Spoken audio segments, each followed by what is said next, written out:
Welcome to this week's edition of Coach Prep. Coach Don and I are back in the Cherokee Batting Range podcast studio getting ready to record episode number 142. Excited to have the band back together this week. We're going to talk about a phenomenon that was really front and center today, and that's poor communication between outfielders and infielders. We'll tell the story here in a second. Before we do that, let's talk about our sponsors. First, the Anderson Bat Company. Everything Fast Pitch is very proud to have Anderson Bat Company as our presenting sponsor. Anderson Bat Company is using the latest and greatest bat technology to corner the market in the fast pitch world. They have the -9 Rocket Tech, the -10 Carbon, and the -11 Carbon Light. Anderson Bat Company is using this technology to put a high-performing bat in the hands of hitters that really know the difference between a good bat and a great bat. We're also working with Anderson to provide a discount for all of our listeners. Go to the Anderson Bat Company website and order your bats. Use the EFP20 discount, which is for everything fast pitch, and you'll get a 20% discount. It's a great way for you to save a little bit of money on a great bat and also help support everything fast pitch at the same time. Also, let's talk about patreon.com/everythingfastpitch. If you are in a position to become a patron, we would love for you to come on board.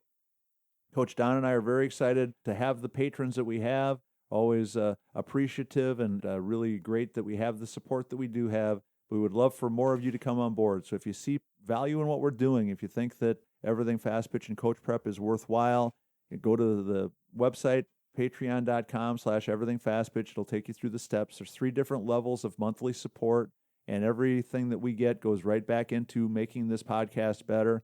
We talk about this all the time. Coach Don and I are not making a penny off of this podcast. We are not paying ourselves. We're not getting a paycheck. Everything that comes in is going back out in support of the technology, the services that we need, the T-shirts that we send out, all that kind of stuff. What comes in goes out. I wish I could tell you that more is not going out than is coming in, but because of the patrons, it's manageable. We can keep it going for a little while, but we would love to get some more patrons on board. Absolutely. So, Don, we've spent a lot of time talking about fly ball communication, priorities, who's got control and who doesn't. And so today, watching 2 of the best teams in college softball play, saw the total nightmare situation happen, and it unfortunately for Virginia Tech happened in a couple of different places during the game today. Now, Virginia Tech's a great team, great coaches. Coach DeMore was on my list of rising coaches that I think, there's so many great coaches in the game right now, and he's certainly one of them. But for whatever reason today, while they were playing the if you win, you go to the World Series, if you lose, you go home game, their communication broke down. First inning, they had a pop-up out there in no man's land behind third base. The shortstop was going out. The left fielder was coming in. I don't know if it was because of the pressure of the situation or the size of the crowd or whatever it was, but a play that I'd be willing to bet that those 2 players have made 100 times this year without any incident, Right. turned into a train wreck that cost them a run and just kind of got the whole game Momentum. off on a really bad footing.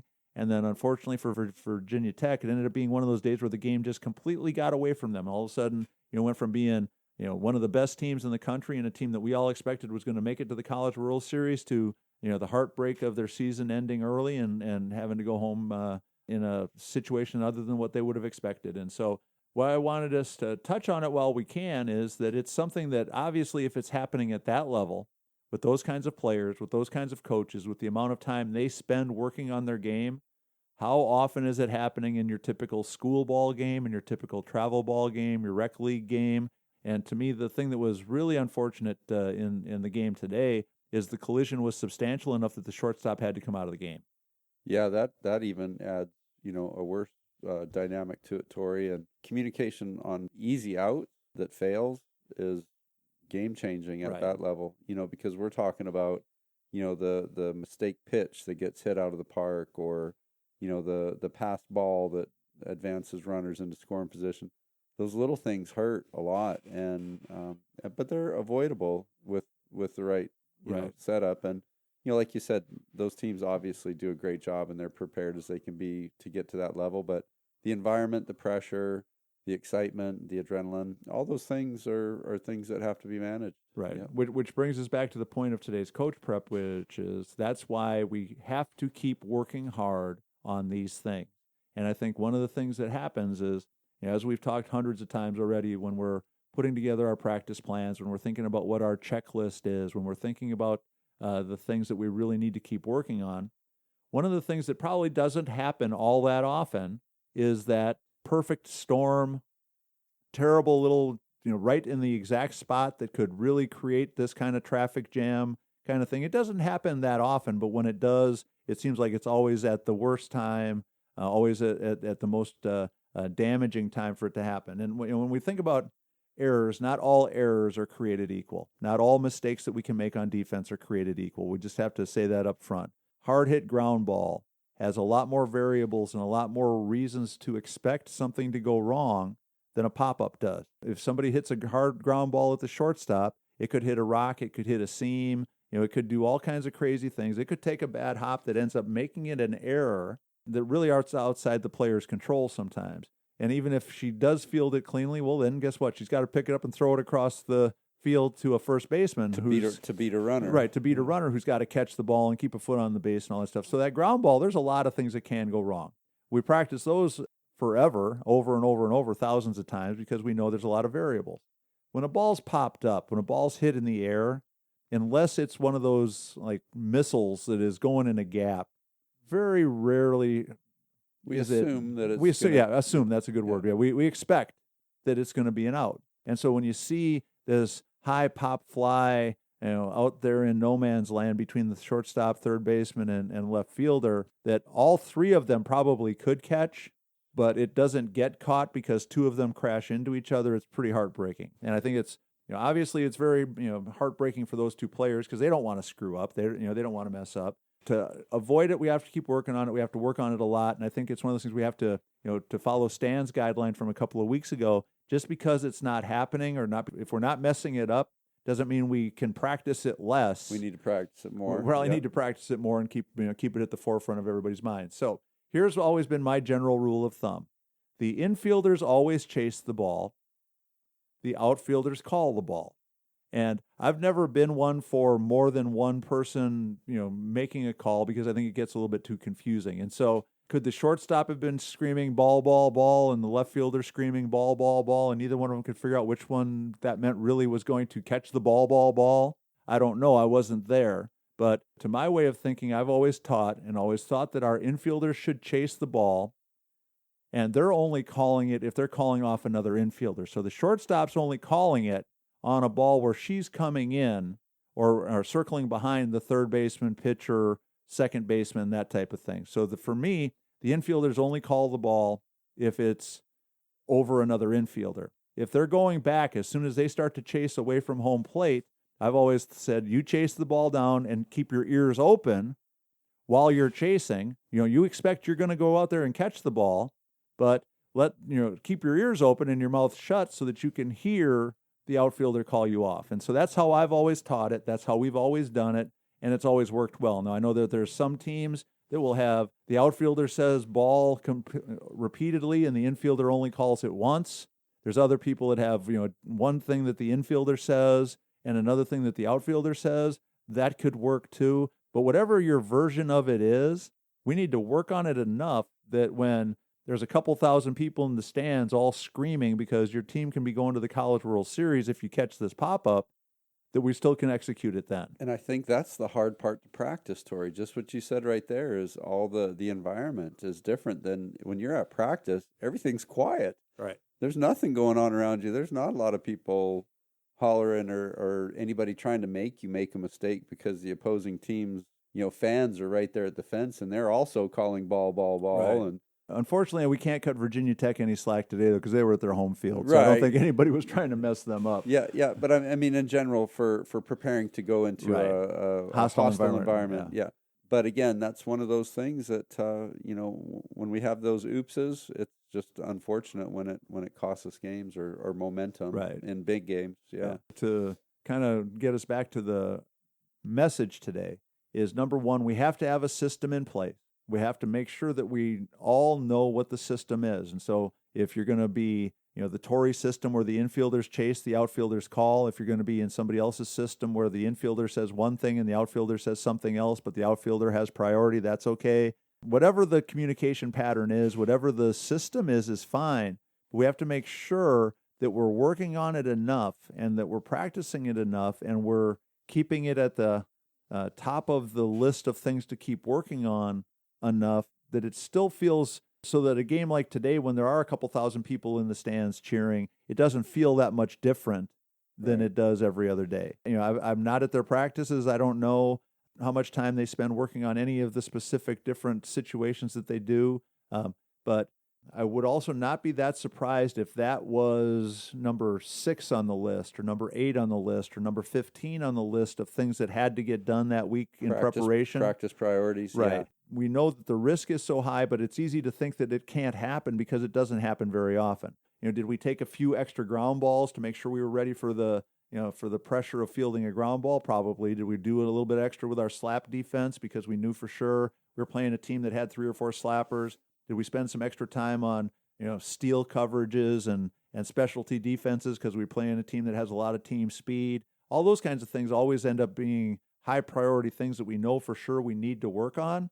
And unfortunately, I could picture something like hitting an extra 25 or 30 pop-ups out between the shortstop and the left fielder and the right fielder and the second baseman might have fallen down to number 15 on the list.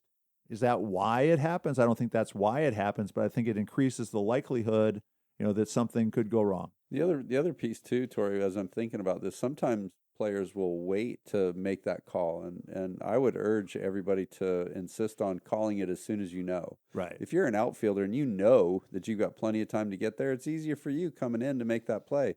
Call it really early so that there's less likeliness of that contact or to be bumping into one another. They can go to the backup roll or whatever, but call it as early as you know, as early as you have a sense that it's your ball.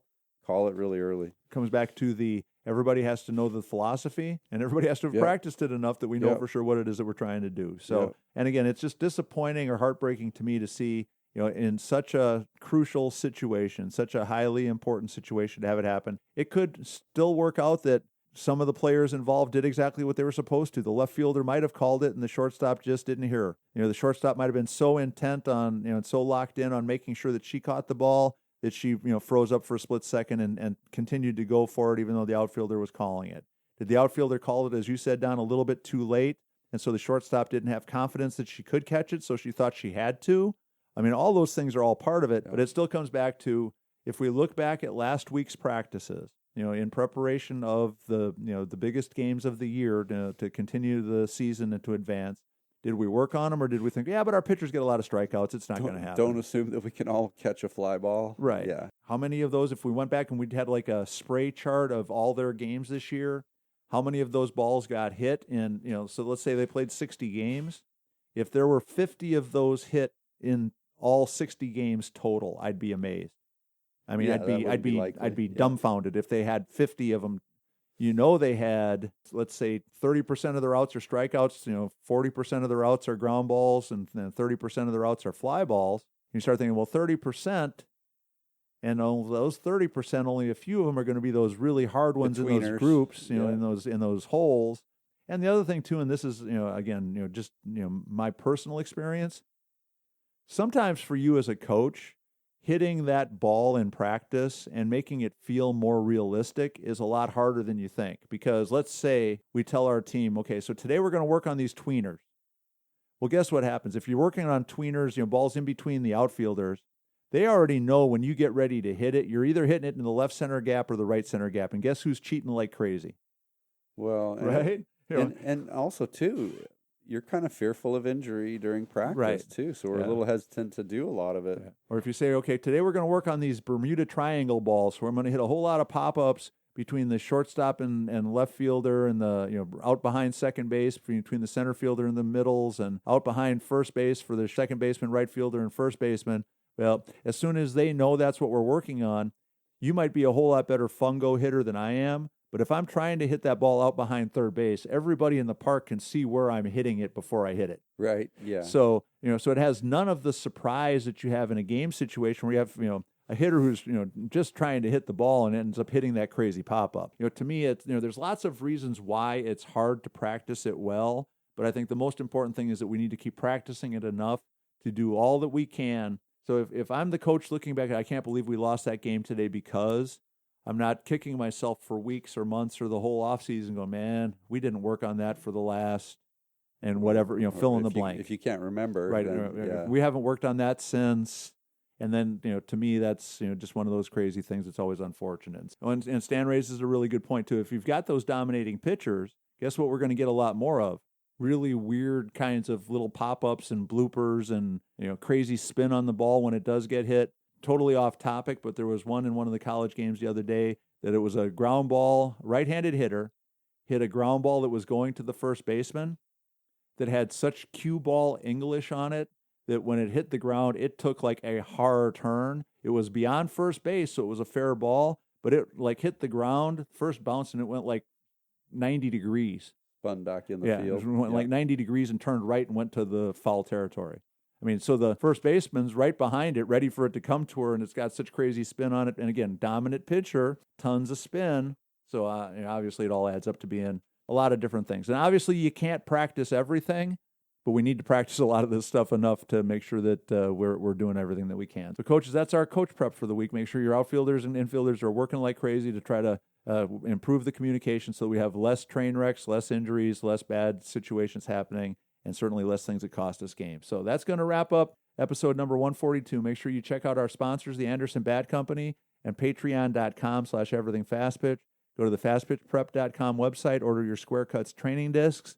Also have the blogs. There's over 700 of them, and you can also have access to the YouTube channel, which has got about a couple hundred videos. So for Coach Don McKinley and our producer Stan Lewis, this is Coach Torrey saying thanks for listening. We'll talk to you again next week.